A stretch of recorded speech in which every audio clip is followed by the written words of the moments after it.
Good evening. There we go. Welcome. My name is Corey Schaus. I'm the director of the Latino Latin American Studies program. This is our second event in the three-event series on politics of culture. We're going to talk about that in a minute. But I want to start with a reading of our land grant acknowledgement. It's important to remember that both the College of St. Benedict and St. John's University occupy the original homelands of the Dakota and the Anishinaabe peoples. We honor, respect, and acknowledge the Indigenous peoples forcibly removed from this territory, whose connection remains today. St. Benedict's Monastery and St. John's Abbey previously operated boarding schools for Native children. Now students, faculty, and staff are working to repair relationships with our Native Nation neighbors. Tonight's event, as you know, continues on in a series of our broader topic on the politics of culture. What does that mean? These are tricky, slippery words to define. As an academic with cultural studies training, my people, my academic people at least, tend to define culture as human expression. It's that simple, okay? Groups of people have it and make it. Animals do not. And this includes anything and everything from hair-braiding traditions to the works of William Shakespeare.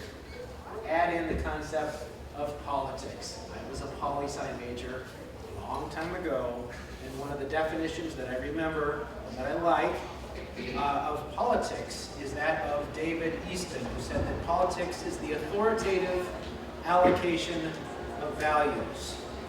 Authoritative allocation of values.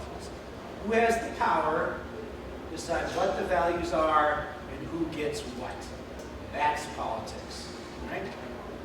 If we put these two ideas together, the politics of culture, then we end up thinking not only about who we are in a society and who they are in a society, but also deciding what practices make us, us, and what practices make them, them.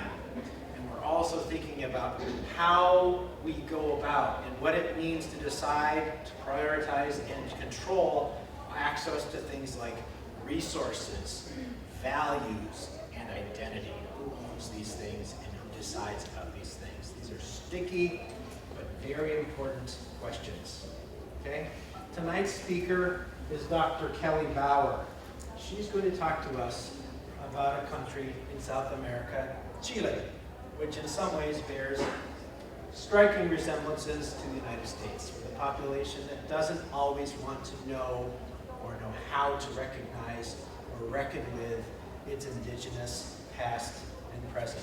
And for somebody like me, who is a Ph.D., who's from Michigan, who had to come all the way to Minnesota to learn as a Ph.D. professor at this institution that the Chippewa people and the Ojibwe people were the same thing. I'm admitting to you, I did not know that. I came here. That's how disconnected. Michigan, we think about the Chippewa as people in a glass case in the museum who gave us the names of lakes, and that's about it. We don't think about them as present protagonists in our society. Right? So that's the level, honest gut. That's where I'm hoping that we can engage with this stuff tonight. Our next event continues on this with this topic. It's a visual artist named Reina Hernandez, who's going to be a visual artist and a muralist. She's coming here at the behest of the Indigenous Student Association. She'll be talking on November 13th with an open studio event that evening. But tonight we're here to talk to Professor Kelly Bauer from George Washington University to learn a little bit about Chile. Please give a warm welcome to our friend Kelly Bauer.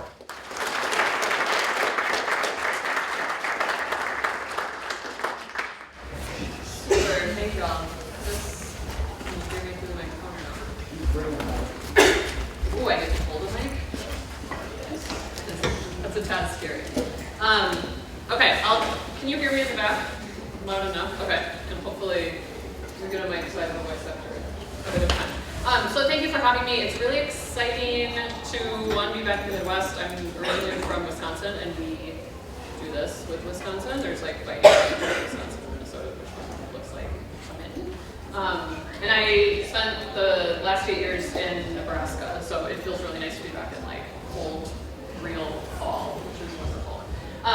perhaps more exciting to have all of you here to have this conversation. I think it's an uncomfortable conversation, but a lot to learn. So it might be a very unfamiliar case to you, but I think there's a lot of interesting parallels and overlaps and kind of food for thought here that hopefully y'all let me know what you talk about afterwards, and your professors let me know what you talk about after. So I tried to figure out what is the right title here, and after I sent it in and I was preparing this, I kind of undid the title. So formally, 30 years negotiating what is, what isn't, and what could be. And I said 30 years here because Chile is one of few countries in Latin America that has not constitutionally recognized indigenous rights or indigenous communities. But they did pass a 1994 law that starts to do some of this work. So that's the image at the top. Yeah. And so this year, this was passed in 1993, and so 2024 was 30 years since its implementation in 1994. So there's a lot of conversations in Chilean politics about what has this 30 years of this indigenous law been, what has been accomplished, what is yet to be accomplished. And then you may have seen in the news, how many of you saw that image, perhaps, before tonight? Okay, and how many of you have heard some stuff about the 2019 protests in Chile? Okay, cool. Some nods, but also if you know nothing about this, cool, like, we'll walk through it, I'm happy with that. These were huge protests in 2019. At one point, there were like 40% of Chileans in the streets protesting for a new constitution and a dramatic reshaping of what the country was institutionally, politically, socially, culturally, economically. And one of those things that really caught my attention in here is this image that kind of made a lot of international news. That's the Mapuche flag at the top. So these are the Chilean flags, and then Mapuche flags were really active and visible in the protests. And so it really caught my attention that on one hand, a lot of these conversations about indigenous rights have been happening in a very particular small group of activists, scholars, and community members. And then in 2019, that seemed to change. So a lot of Chileans started being like, hey, you were researching that? Can you explain it to me? Like, I'm interested in that. Like, tell me about this. And so there's been a really interesting evolution over the last 30 years in what these conversations look like in Chile. That was what I thought I would talk about, and then I tried to start putting this together and realized we need to like expand the scope more. So we're going to do a little history and a little bit of not Chilean indigenous politics, because I think the comparison is really useful. So I wanted to start here, not because I want you to read all the stuff on the screen, but because there are some really obvious holes up there, right? So across the top are some countries in Latin America. On the left are different types of indigenous rights recognitions. And hopefully, you know, Chile dramatically stands out for that white column, right? And so there's a fascinating conversation about what do these look like in other countries. So how have the Latin American countries with a lot of check marks up there, what have they done and how and why have they done those things? And what effect have they had? And then what does it mean that Chile is this, you know, big white space in terms of indigenous rights recognitions? So that's kind of the gap that we'll navigate through. Can y'all still hear me okay? Okay, I don't know microphone status, but we'll figure it out. So hopefully what I want to chat through today are a few things. So collective rights recognitions as a form of political belonging. And so I think this speaker series is like, what does belonging, what does culture mean? Who are we, who are they? And as a political scientist, I think a lot about this in terms of politics. Like, who are citizens and what is the experience of being a citizen? And how is there perhaps variation between different types of citizens? And so in Latin America, we've seen some exciting reforms in terms of collective indigenous rights recognitions, like those check marks on the previous slide. But these are challenging to think through. What I would push you to think about, and what scholars and practitioners have been thinking a lot about in Latin America, is the push to think about collective rights as ontologically prior to individual rights. And that is challenging in a US context, because we focus a lot on individual rights, political, social, economic rights. We think a lot about the individual, right? And thinking about collective rights as ontologically prior pushes us to think about how do perhaps our rights in particular groups need to be before our exercise of those individual rights. So the conversation here perhaps is how do we need those collective Indigenous rights recognitions in order for Indigenous peoples to exercise their individual rights that we think a lot about in the United States: freedom of speech, freedom of assembly, involvement in politics, et cetera, et cetera. And so if we're seeing gaps in the political experience, what Latin America has done is push on this idea that perhaps these collective rights recognitions are the way to improve this democratic experience more broadly. So we'll think through why these rights matter, and then we'll kind of work through international standards, some international conventions that speak to these conversations. We'll look pretty briefly at the Bolivian case, and then spend most time on the Chilean case. And questions, so please have them in your mind as we work through this. So I think, first of all, just a little political history in terms of how these conversations have evolved over time in Latin America, and there are some kind of evolutions in how states have responded to Indigenous communities and demands of Indigenous communities. So this shows what was referred to as the conquering of the desert in Argentina. That was kind of a really ugly military campaign against Indigenous communities in Argentina. You can see some of the dates up there. And so there are some ugly histories here, like in the United States, of annihilation and encapsulation. And assimilation starting to flow in early 20th century. History is not the focus of my work, so apologies to those of you that are really interested in some of those previous moments. We'll focus a bit more on the current day here. In the 50s, there was a really interesting convergence of thinking between Marxists and liberals about indigeneity, and that they both kind of thought about Indigenous politics in terms of someone's class background. And so here there was a big focus on peasant organizing, for example. And a lot of Indigenous politics and thinking about Indigenous rights was flowed into a thinking about standing of peasants and mobilizing by peasants.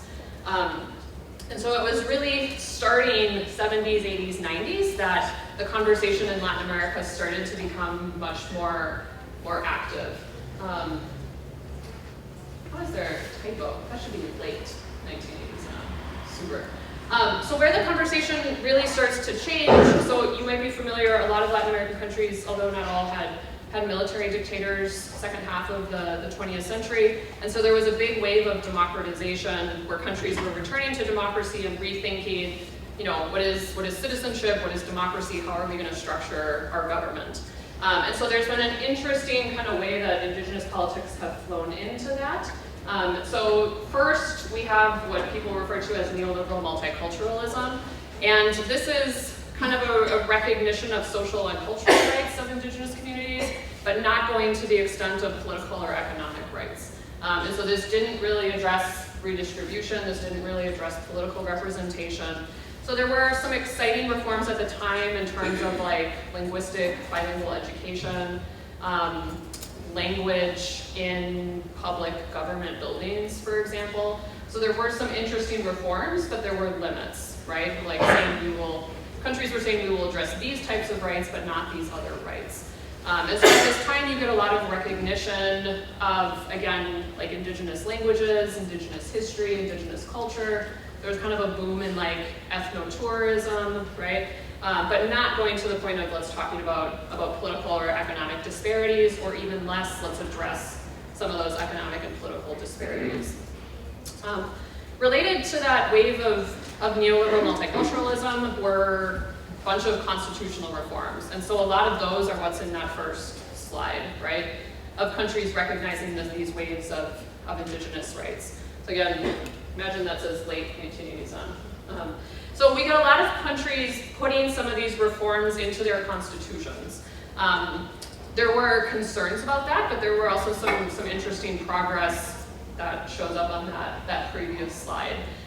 So for the first time, there's starting to be some of these rights recognitions at the national institutional level, right? And a lot of optimism about the potential of those constitutional reforms.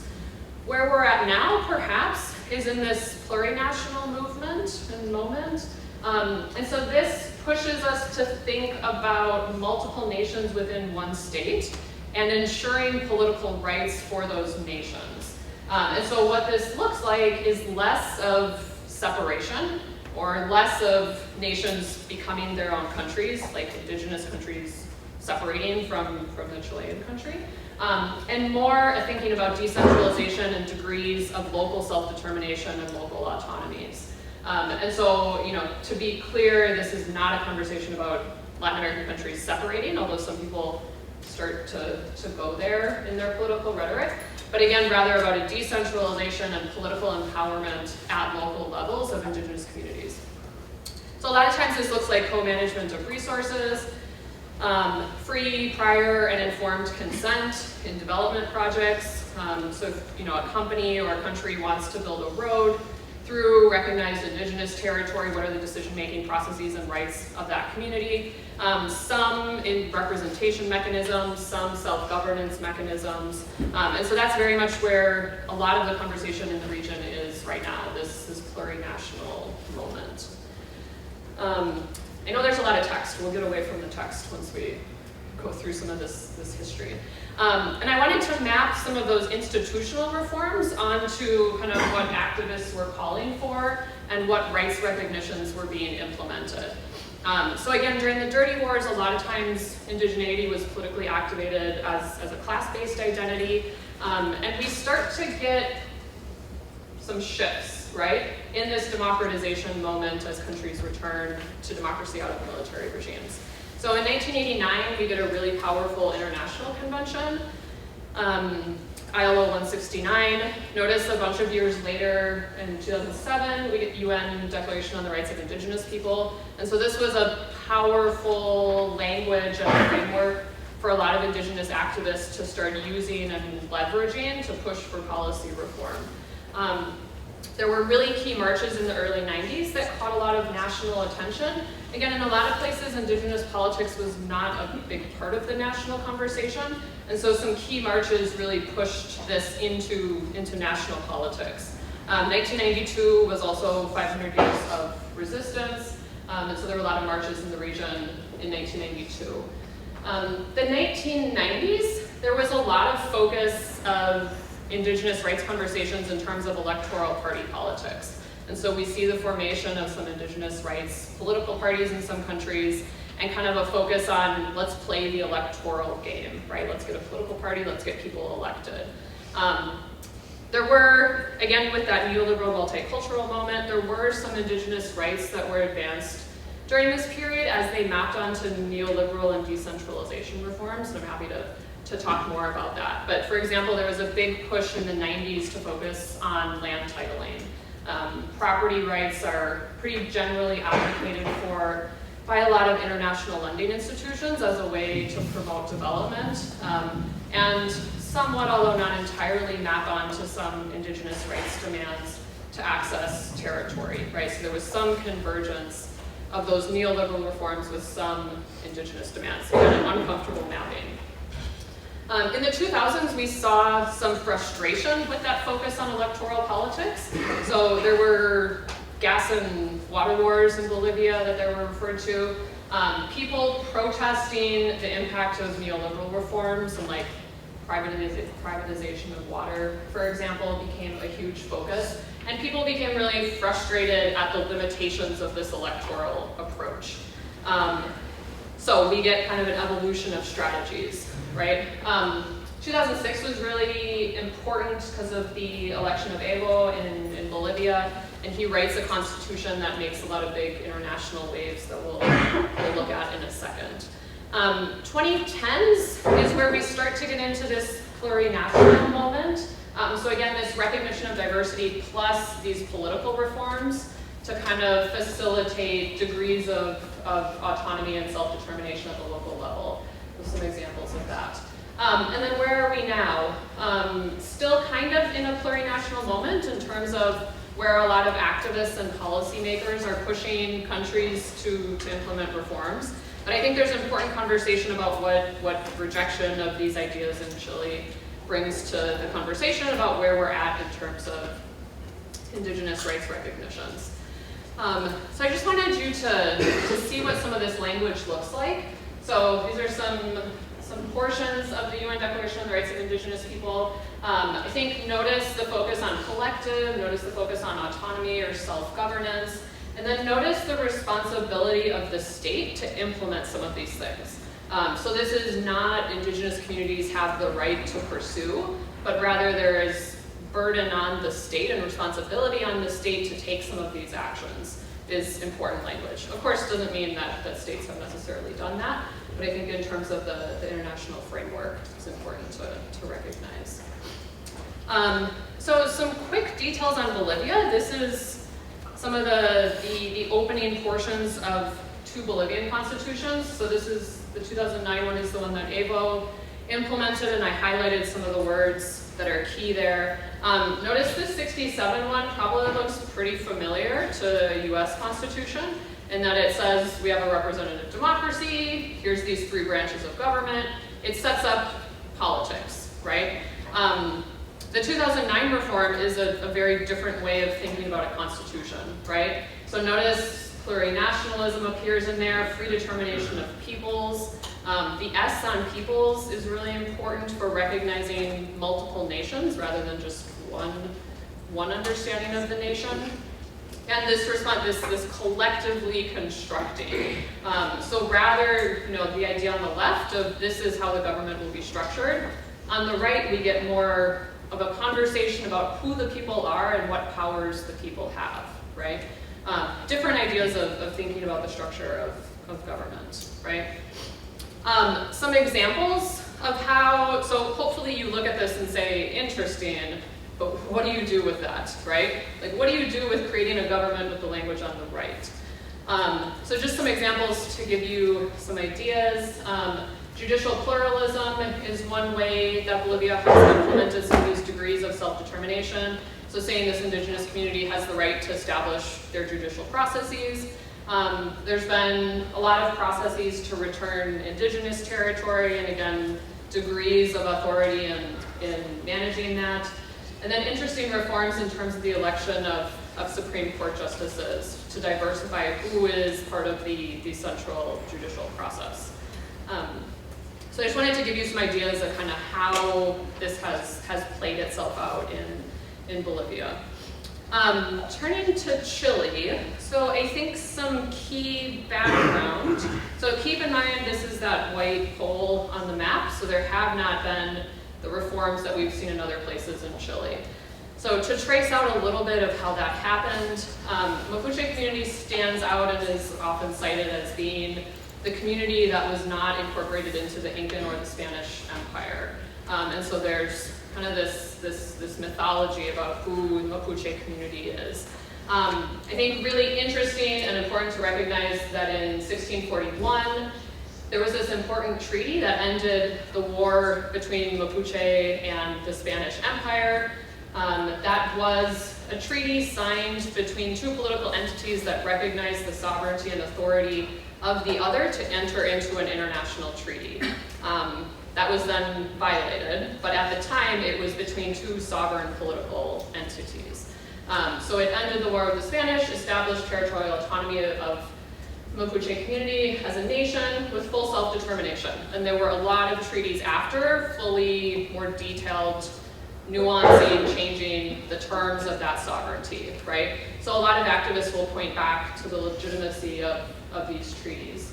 In the 1880s, so Chile, Spanish Empire ends, Chile becomes independent, and Chile works to unify and integrate the country into one territorial, the sliver that you see now in the shape of Chile. And so they carry out a military campaign that was an ugly, brutal campaign that ends in 1881, and we get 3,000 reservations that were established as the Mapuche community was defeated. It was about 6% of claimed land. And so that's kind of the policy framework that flows into current day, those 3,000 reservations that were established. Fast forward a bit, there were a bunch of land reforms in the 60s that we could talk more about, how that impacted Indigenous territorial claims and land policy. In the 80s, there was a lot of Indigenous activism around the end of the Pinochet dictatorship, and there was an agreement, that's the image in the middle, between Indigenous activists and what became the incoming Alwyn presidency, transitioning out of the dictatorship. That was an agreement to address a bunch of Indigenous demands in that return to democracy. And some of those, but of course not all of them, get pulled into that 1993 Indigenous law that we started with. So what does all that look like? It means that for a lot, those 30 years, from 1994 to today, a lot of the conversation has been around those 3,000 reservations and what happened to that land. So you can see, this is the region of Chile in the bottom left. The Chilean government is very bureaucratic. They like to make paperwork for all of these things, so you can see some of that paperwork here. You can see on the map what all those different subdivisions of territory looked like. And then the community had what were called Titula de Merced that outlined the boundaries of that land. And so part of that 1994 law that was established was a policy process that allowed communities to say, we've lost a portion of this recognized land from these 1880s documents, and a policy process through which the Chilean government would purchase that land and return it to the Indigenous community. And so I thought this was super fascinating that you could bureaucratize such a complicated conversation about Indigenous territory, right? And so that's where kind of I dove into my research. I'm gonna not spend a whole lot of time there. I'm happy to go into the details if you want. The policy process of processing these, I'm happy to go there. But for a lot of the 30 years from 1994 to today, we're focused on this. So a lot of communities were able to access land through this policy. There were also a lot of activists or communities that were not able to access land for a range of reasons, escalating mobilization and tension around this policy. So a lot of activists, for example, if their claim was not being processed, they might occupy the land that they were claiming. They might commit acts of arson on machinery that are on that territory. So they would kind of mobilize in order to create pressure. And so that was a lot of what my research was looking at. I wanted to share with you some of those implementation stories. So what did it look like for communities to try to engage in this process? From the perspective of government officials, these are quotes from bureaucrats that were processing this policy. They saw it as kind of a way to diffuse pressure. A lot of times they would say putting out fires. So if there was mobilization, if there was contention, would use this policy in order to kind of appease that community by purchasing that land. This is not what we hope bureaucrats say about who they process a policy for, right? But you can see kind of the continuity across different administrations that a lot of bureaucrats thought through the process in this way. Some other quotes, so when I talked to some presidents and activists, how did you navigate this process? A lot of them were very aware, and so they said, we occupied that portion of land and then the government processed our claim. So activists really strategically engaging in what they knew would be kind of a response from the government to appease them. So like, we took the highway, the airport, and then they listened. We took, meaning like, held a protest and occupied the government office that processed these, and then they listened. So again, in terms of what good policy making and good bureaucracy looks like, we don't want people to have to occupy the DMV for you to get your driver's license, right? But a lot of complications and a lot of tension over this policy. So you can see on the right, this escalated. So the newspaper in the middle says they're terrorists. A lot of activists have been charged with terrorism for some of their involvement in some of these mobilization strategies. Lots of marches, so a lot of activists held as what activists refer to as political prisoners. that's calling for freedom and releasing political prisoners who have been charged with some of their actions related to this. So what does all this mean? I think there's a complicated gap between what is land, which is what the government was processing, and then what is territory. So there's an interesting difference between what is a government able to purchase and what are they able to turn into a bureaucratic policy process, and then what is that community demanding and asking for. And there are gaps there that are uncomfortable. But again, the Chilean approach, in the lack of this broader constitutional collective rights framework, turned this into bureaucracy and policy, right? And so I think the Chilean case highlights the risk of indigenous demands becoming state matter or getting pulled into these bureaucratic processes that are, insufficiently able to respond to a lot of activist demands and insufficiently able to respond to those international rights recognitions. And then there are really powerful potentials for bureaucrats' policy implementation to undo what we hope democratic policymaking looks like, right? And that creates openings that are costly and very violent and concerning for activists to kind of push on that. And so again, this idea, I want you all to be able to get a driver's license with just being able to go and follow bureaucratic processes, right? So again, I'm happy to kind of talk about some of the details of that policy process, but I think where the conversation gets really interesting is most Chileans, and honestly most academics, weren't very interested in that policy story of indigenous rights recognitions. And then 2019 happened, so perhaps you saw some of these protests on the news.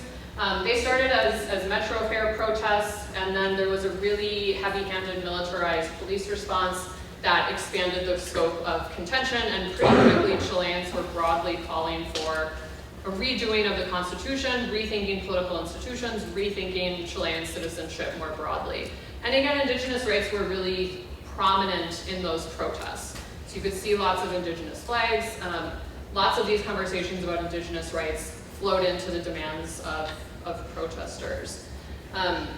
It's always fun to show graffiti and art around the protests. So what happened?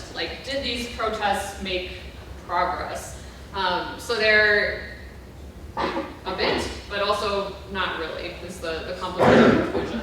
And so there were really incredible protests that pushed political elites to say, okay, we'll rewrite the Constitution.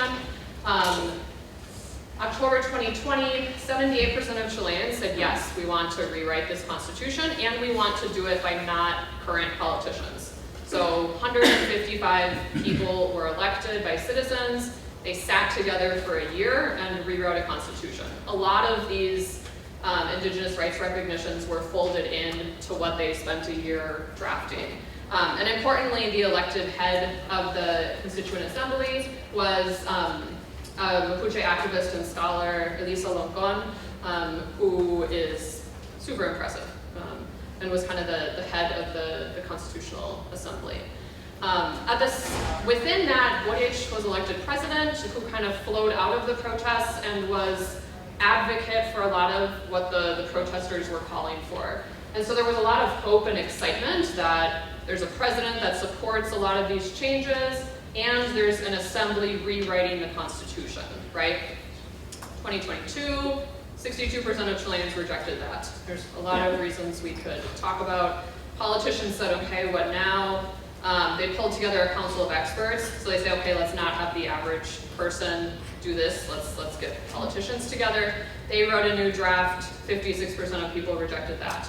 And so there's kind of political ambiguity right now, considering that there was in 2020 broad support for rewriting the Constitution, and now 2 draft constitutions that have been rejected. Here's what some, not all, indigenous rights conversations are in those 2 drafts. So again, the one on the left is broadly understood as more progressive, the one on the right as more closer to the current Constitution, more traditional, less progressive in terms of indigenous rights recognitions. And so notice the one on the left talks about plurinationalism, recognizes a bunch of indigenous communities in Chile, uses that language of it is the duty of the state to do some of these things, so very much maps onto some of those international standards that we talked about before. Again, that was rejected. I did a Control F, 83 references to Indigenous in the 2022 draft, which of course, you know, Indigenous isn't exactly the only way that these conversations are brought up, but I think we're dealing. In the 2023 one, only 4 references to Indigenous peoples, and you can see the differences in how the conversations are playing out, right? And so the one on the right doesn't have a lot of the spirit of those international rights recognitions that we see in other places or in the 2022 draft.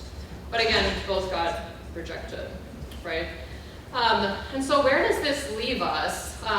I think what's interesting is, you know, activists and those international standards on collective rights are pushing for some of these reforms as power sharing. So saying not that the state needs to protect these communities, and there's a lot of protectionist language in a lot of indigenous legislation in Chile, but rather we need to think about a political structure where power is shared between communities and between peoples, right? And so that you can see in the first draft and in a lot of language from activists. But what, you know, where the conversation went is much more protectionist logic, technical state management. So for example, the state was defining who counts as indigenous and who would vote for which indigenous people. So a very technical understanding of who got to define indigenous. And opposition to a lot of those collective rights that we looked at in the beginning. I'm happy to talk through some of the stats. These are kind of public opinion results on how people thought through that if we want to return to that. So by way of conclusions, I think the Latin American case as a whole, there's some really interesting regional trends where we see formal political incorporation and recognition of indigenous peoples. That is really exciting, and that has prompted lots of policy reforms to implement the spirit of some of those international rights recognitions and national constitutional recognitions. Again, Chile is an outlier here for not having that. But what has implementation looked like? Much more complicated, and I think there's a lot of work to be done by a lot of people at very local levels of how these dynamics have played out. And then hopefully the conversations about those bureaucratic, what community has what title, highlights the risk of indigenous rights getting pulled into this very bureaucratic process, or what some academics refer to as becoming state matter. So I think where to leave us is I'm left with kind of the need for some of these more power sharing agreements rather than a protectionist logic. And the real challenge is, what are the democratic strategies and possibilities to get those reforms through? And so hopefully you're left with kind of, here's what those international standards could look like, but what are the possibilities for those to get implemented in democratic processes? Just to conclude, these are 2 images from when I was in Chile in September. On the bottom, this is a big river that flows through Santiago, and those are a bunch of activists that have been killed by the police over the years. So highlighting how kind of active and current some of these conversations are in Chile. And then you can tell I like street art, but the phrase on the top says, the hope is for territory that doesn't appear on the maps. So I think reiterating this point of kind of how do we implement these broad understandings of indigenous rights when they have to get pulled in to this state matter. So I will stop there, but would love some questions and conversation. Have some questions for Professor Bauer? Can you talk a little bit more about why you think that the first constitution didn't pass? Yeah, so apologies for those of you that have seen me earlier in the day and have heard some of this before. I think the one huge mistake on the part of the people that kind of built the process is it was optional to vote for the people that were going to sit and write, and then it was obligatory for all Chileans to vote yes or no on the draft. And so of course the interests of people that vote when voting is optional are more politically motivated, more informed, more likely were aware of the demands of the protesters, and then how different potential representatives would map onto those demands. And then when it was obligatory to vote, there were a lot of people that were less than politically informed, didn't follow the debates as much. You know, their attention was elsewhere, not involved in politics. So I think if a lot of the people that were involved in kind of creating the structure went back, I think that was an institutional mistake. Like, I think both needed to be obligatory or both needed to be optional, so that the people voting match in each.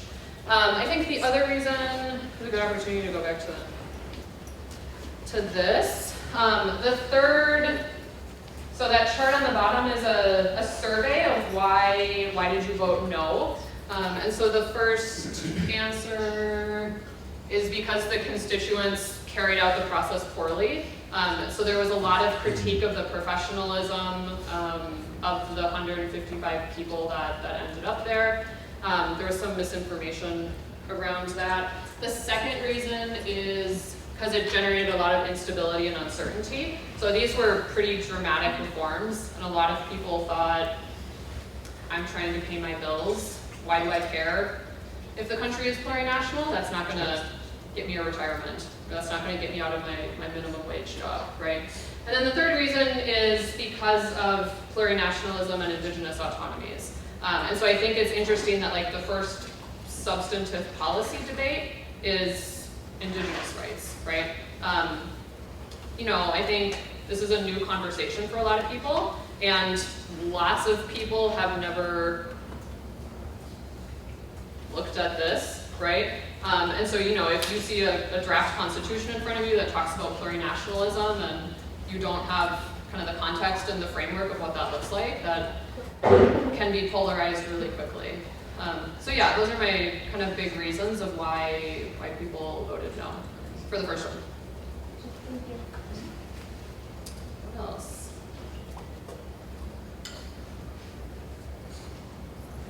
You mentioned there was a treaty broken, a treaty that broke the war. What treaty was that? Who broke it? Like, what can you explain? Talk more about that. I think you mean this one. Mm-hmm. Yeah, so this was a treaty signed between Mapuche leaders and Spanish leaders. And so there were lots of military battles back and forth between Mapuche community in the 1600s and the Spanish Empire over control of territory, right? And so this was a treaty between those two, again, recognizing each other as sovereign entities. Establishing an end to that war. There was a line that was drawn that was kind of saying Mapuche south, Spanish north. That was then violated a bunch of times. So there were lots of treaties that were signed about where that boundary was and what the terms of that agreement was, right? That then have been violated since. Thank you. And are the white areas in the map in descending order that shows you the permit Territorial Mapuche control. land, Yep. territorial control. Mhm. Yep. So with these separate indigenous groups, are they able to cohesively work together? Are there any like ideological splits that they have in what rights they want? in our time? Yeah. So one thing that's really important to say, so in Chile, about 10% of the population identifies as indigenous, and the vast majority of that is Mapuche. But there are, I think, 11, recognized indigenous communities. So the ones that show up on the left here. So the complicated part to the conversation is because of the vast majority of indigenous people in Chile are Mapuche, their demands and their concerns and their activism have become the core part of this political conversation.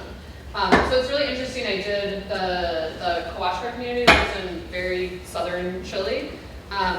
And they were a community that lived in canoes in the fjords, if you're familiar with that part. And so don't have the same understanding of territory that the Mapuche do. So Mapuche had a section of land that this community occupied this sort of territory. The Huascar community in the south, being kind of nomadic on water, have a very different understanding of territory.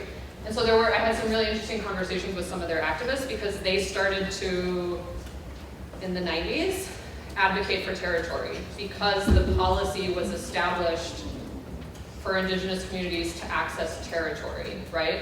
And so even though that wasn't necessarily how they understood territory, they saw the policy as a means to pursue territorial demands. Different than how they would articulate them had the policy been written with their demands in mind, right? And so it's unfortunately resulted in kind of a flattening of what Indigenous politics in Chile has looked like because of that outsized influence, right? The other really interesting dynamic to the conversation is about 50% of Mapuche people live in Santiago, not in southern Chile where their communities are. And so there's kind of ongoing open conversations about what do Indigenous rights look like for Indigenous people that live in the capital. You know, this conversation about land policy is not what is their day-to-day, right? What else? I guess I'm just curious, so that one graphic you showed, the ones with the check marks on it, like, I was curious to why Chile, so I know Chile had nothing checked off, but then what's the difference between Chile and Ecuador? How does Ecuador have everything? You can see it's got everything. Yeah. So what's the biggest difference, I guess? There's a lot of differences. So Ecuador was one of the countries that I mentioned, like in the 90s, there was a big push towards electoral politics. So there is a powerful political party in Ecuador around Indigenous demands. And there's been kind of much more of an integration with Indigenous demands with national party politics that when the Constitution was rewritten resulted in kind of this fusion of interests, right? I think the big story in Chile is Indigenous demands have not been part of a national political conversation. And so we haven't seen that implementation because it hasn't been nationalized in the same way it has in some other countries. I think the other thing that's important to say is, to reform the Chilean Constitution requires reform on the terms of the 1980 Constitution, which is really hard. So it's really hard to reform the current Chilean Constitution.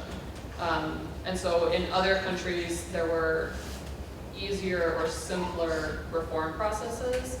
And Chile hasn't, Chile is still in the 1980 Constitution. Good question. Yes.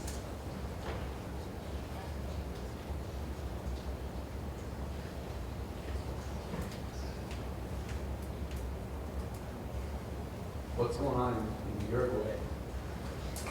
I saw this and I was like, shoot, I need to get more of an update there. I don't know the details. I think the key difference is the Indigenous community is a lot smaller. And so I think similar to Chile, it hasn't been nationalized. I think unfortunately it's more of a historic conversation in Uruguay as well. And a lot of the Indigenous communities that are in Uruguay overlap with neighboring countries. And Uruguay kind of didn't address the demands of some of those communities for a long time, and there was ugly stories in the 1800s about kind of pushing Indigenous communities out. And so it's a very small percentage of the population in Uruguay. But yeah, that's on I just found, previous versions of this talk had a different image here, and I was Googling around and I was like, this is exactly what I want, but it also, I need to dive into that. So can you put the slide with this public opinion survey? Yeah. So from an American perspective, this one is given the election and everything else going on in this country. So this is a survey of public opinion, attitudes, people left, right, and center. Yes. The one in the middle says that right to be educated in your own language. Is that those are percentages of approval. Uh-huh. And so left, Yeah. right, and center, well over 70% Right. agree. Mhm. Given that Chile has 10% of the population identifies as indigenous, most of the people speak Spanish. In this country, we have less linguistic diversity. And this poll, this question would be answered very differently in Mhm. this country. How would you make sense of this to an American audience? Is that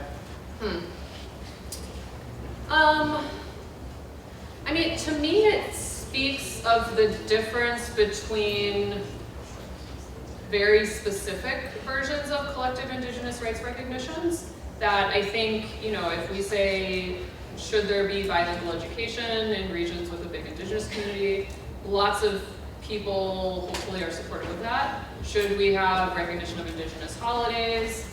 Should there be representation in Congress?